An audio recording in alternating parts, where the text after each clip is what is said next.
Hi, welcome to Coach's Weekly. I'm Eric Perry, joined by the cross-country coach, Coach Allgood. Coach, thanks for joining me. It's me, your boy. So, Coach, this past weekend was the Guild Dodds Invitational. How are you feeling coming out of it? Good. It was a really flat course, flatter than what we've been able to experience thus far. It was a nice change of pace for the guys and the gals. I think that we are really starting to hit a rhythm, and it's showing on a day-to-day basis. Really, the whole goal throughout the period of 14 weeks of our season is to have little building blocks that just stack up, kind of like Legos. Okay, and you're nearing the rough halfway point of the season. This was 3 out of 7, I think. So how are you feeling about the progress that the team has made from the first practice to this point? Well, I think that the important thing that all the kids have memorized is that progress is a process. It's something that I repeat on a regular basis. If I say the first two to three words, they will finish it. That's been kind of an ideology that we have. Whether or not that annoys them that I always say that is neither here nor there.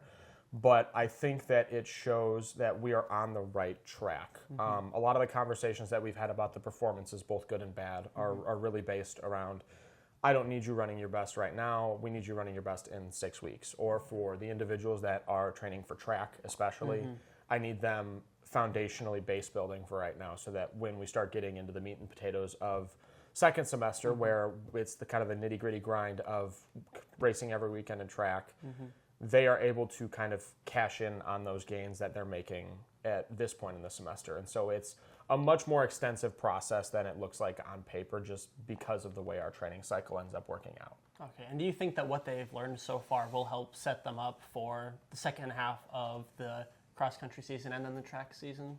Yeah, I think better is something that is in everything, not just in a single thing. Yeah.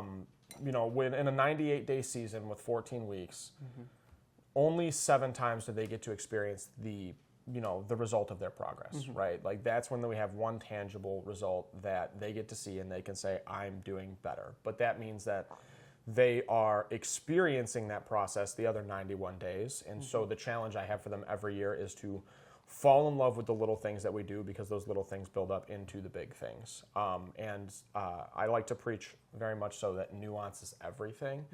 So I'm a big fan of kind of playing devil's advocate to them, whether it's a good day or a bad day, just so that we can make sure we're keeping it kind of grounded and a little more level than not. Okay. And then at the meet this past Saturday, you had several runners with PRs, particularly Tegan Ose, who shaved 40 seconds off her time, and Miguel Sanchez, who cut over 3 minutes off of his time. As the season goes, do you think that they'll just be able to continue, and the other runners, they'll be able to continue setting new PRs and lowering their times? I think it was a long time coming for Tegan especially. She spent her summer here in Chicago. She's originally from Northern California, but she was taking classes out here. So with a limited amount of distractions, the beaches, the coffee, the whatever that teenage girls in California do. I don't know. I've never been there. Never been a teenage girl. She was able to focus on running and academics and just be able to lock in the whole time. And so her and I had a conversation very early in the season when practices started back up that the sky was going to be the limit based on how much she was able to focus. And as far as Miguel goes, something you guys didn't see is Miguel has this terrible habit of looking at his watch every, what feels like 5 minutes during a race. And I'm like, dude, one, you're taking my job from me. Second of all, please stop doing it. Like, please.